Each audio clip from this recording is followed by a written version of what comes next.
Hey, what is going on, guys? Beastjared here, and today I'm here to actually do a review of Dragon Ball Super Chapter 23. Now, after reading it once more, we have the Viz manga translations. I got a full grasp of the chapter, and I'm going to tell you guys exactly what I thought of it. In this chapter, it seems that Zamasu absolutely reigned supreme. Goku and Vegeta did not stand a damn chance. Now, firstly, we had Vegeta trying to use the Super Saiyan God, instantaneously turning into Super Saiyan Blue trick that was used in the last chapter. However, that did not work on Zamasu. Then we had Goku go full-blown Super Saiyan Blue, which was obviously a last resort kind of thing, and Zamasu told him that his movements were too slow. And that is actually really impressive, considering in the anime that Goku and Vegeta were somewhat able to fight with Zamasu. Granted, Goku did have some Super Saiyan Blue Kaioken power up, but you know, at least in the manga it's actually different. Zamasu is just clearly leaps and bounds ahead of Goku and Vegeta. That's something I can respect the manga on. On top of my pre-existing Vegito complaints in my chapter Rant, there's actually even more to complain about. Now, I have a problem with the fact that Super Saiyan Blue Kaioken wasn't debuted as well. So it seems like Super Saiyan Blue Kaioken may not even exist in the manga in general. If anything, we might see it in the Universal Survival Tournament, which could still be appropriate. However, at a moment like this, where it's very desperate, very dire, Zamasu's using the hardest material in the universe, and that's just fucking with Goku. So you would think that if Goku went Super Saiyan Blue Kaioken, it would at least give him the ability to touch him a bit, you know, land some hits. But then again, people may not like that because, you know, in the anime, Goku and Vegeta were actually able to at least, you know, somewhat hold their own against Zamasu, but they were nowhere on Zamasu's level.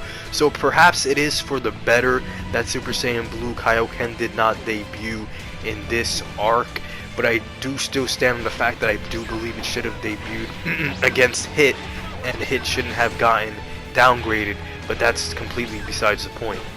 The art in this chapter was actually something that I actually was not used to. To tell you the truth, it seems like Toyotaro has a different interpretation on how Zamasu should look.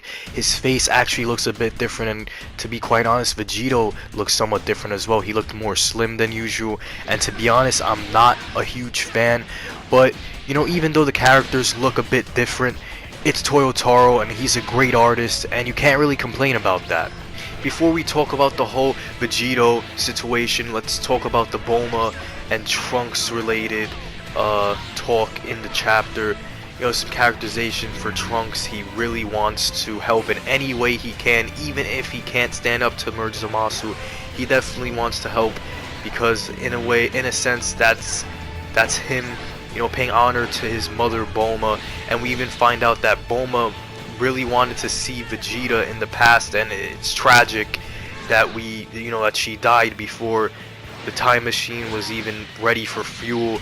And that even before anything else, you know, Trunks had to go escape alone of all things, and, you know, Bulma had to die somewhere else. You know, that's another complaint I did have on the manga as well, where, you know, we didn't even get to see Bulma die, and Trunks just found out about it. But, you know, let me stop bitching for a second. Good characterization on Trunks and Bulma there. So yeah, now on to Vegito. You know, Supreme Kai sees how strong Zamasu truly is, so he recommends to Goku to also, how about you bring your own fusion into this? Bring in Vegito. Goku seems to have no problem with it, aside from the fact that he knows that Vegeta told him that day against Buhan that will be the only time they ever fuse. And, you know, Vegeta is acting like his typical Dragon Ball Z counterpart, where he's saying that he would never fuse with Goku again. I don't really remember if in the anime he was, you know, he was defiant like that to not use the Pataras. But in the anime, I remember he was, you know, easy to just convince. because he knew how dire the situation was. And in the manga, we definitely saw a glimpse of old, arrogant Vegito, which is, you know, that was nice to see. But we eventually did. They eventually did come to the conclusion that they should use the Pataras. They were in a building, and Zamasu seemed to just be screwing around and actually gave them the opportunity to fuse, which, in all honesty, you know, for the people that would go and complain and say that Gogeta was not possible due to the extreme pressure that Zamasu was putting on them, in that building, Goku could have taught Vegeta the fusion dance, and Trunks could have distracted Zamasu, you know, for just the right amount of time for, you know, Gogeta to actually happen. And you may wonder, why would they use the weaker fusion? I'm gonna make a vid. So we see Vegito come back. You know, he's looking pretty cool. He's taunting Zamasu, showing that, yeah, even he confused, even us mortals confused. And Zamasu does have some concern on his face. He perhaps knows that if Vegito goes Super Saiyan Blue, that he actually may pose a threat to his new godly form. And that is exactly what happened. Once Vegito went Super Saiyan Blue, he was completely toying with Merged Zamasu. You know, he cut his hands off. He was just overall beating the shit out of him, overpowering him. And in the manga, it does seem like he is stronger since he was very much overpowering him. And in the anime, Vegito looked like he was having trouble damaging Merged Zamasu.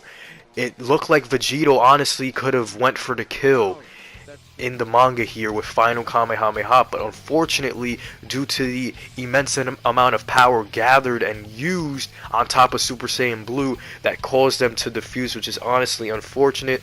Perhaps if he spent less time screwing around and did the final Kamehameha immediately, that Zamasu could have been destroyed. However, there would be no fun in that. So yeah, it seems like they defused. What do you think is gonna happen next? Do you think that the manga's gonna follow the anime's footsteps, with Trunks going Super Saiyan Raged and stabbing Zamasu with bullshit spirit, Denki Dama, fucking sword, ceiling, whatever? Or what do you think is gonna happen? Personally, I do think Trunks is probably gonna go Super Saiyan Rose, or perhaps we'll see Super Saiyan Blue Kaioken. Overall, this chapter, I'll give it a 6 out of 10 after further review on it. I'm still upset at the fact that Vegito is in the chapter and not Gogeta, when this is a prime opportunity for Gogeta to be used. But it is what it is. It's Toriyama's script for Toyotaro, I suppose, and Toyotaro didn't want to change it. So what do you guys think? Did you guys think this was an overall hype chapter because Vegito was in? Or do you agree with me with thinking the chapter was okay? Anyways, look forward to some new content soon, guys. We got some Dragon Ball Super content coming soon. Attack on Titan, Boku no Hero, Boruto. You're not going to want to miss it. See you guys in the next one.